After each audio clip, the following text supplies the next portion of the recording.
টাকাই আপন, টাকাই পর, টাকাই দুনিয়ার সব কিছু। টাকা ছাড়া কোনো বিকল্প নাই, কারণ একমাত্র টাকা আপনার আপনজন বাড়াতে সাহায্য করে।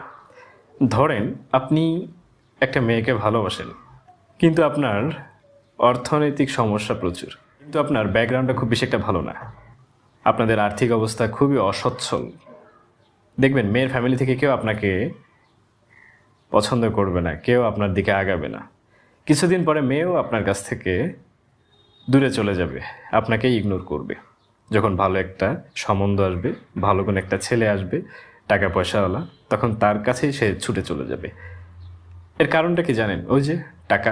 কিন্তু আপনার যদি টাকা পয়সা ধন সম্পদ অনেক বেশি থাকতো, তাহলে কি হতো জানেন? আপনি মেয়ের ফ্যামিলিকে বলা মাত্রই তারা খুব দ্রুত আপনার সঙ্গে তার মেয়েকে বিয়ে দিয়ে দিত।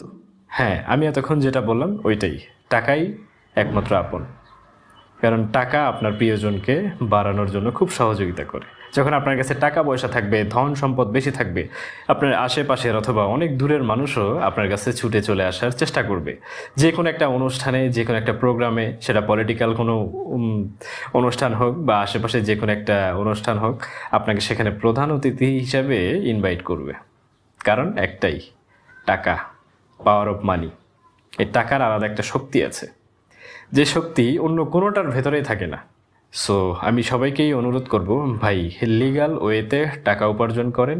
যত খুশি, যত বেশি টাকা উপার্জন করবেন, আপনার সম্মানটা ততটাই বেশি বৃদ্ধি পাবে, আপনার সাহস ততই বেশি বৃদ্ধি পাবে, আপনার আপনজন তত বেশি বৃদ্ধি পাবে।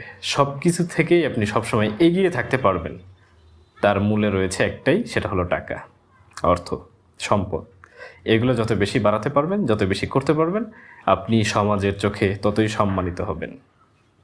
তখন সব মানুষ আপনার আপন হয়ে থাকবে।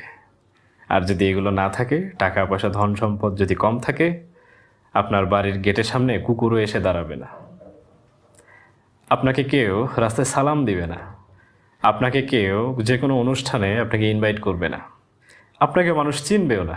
আমি অনেক ক্ষেত্রেই দেখছি, আমার আশেপাশে কিছু মানুষকে দিয়েও আমি অনেক বিবেচনা করেছি। আপনার কাছে যখন টাকা পয়সা থাকবে, তখন রাস্তার রিক্সা চালক এসে আপনাকে সালাম দিবে। তাহলে এখন বুঝতে পেরেছেন আমি কি বলতে চাচ্ছি। সো ভিউয়ার্স, অনেক কথা বলেছি, আজ এই পর্যন্তই। সবাই ভালো থাকবেন, সুস্থ থাকবেন।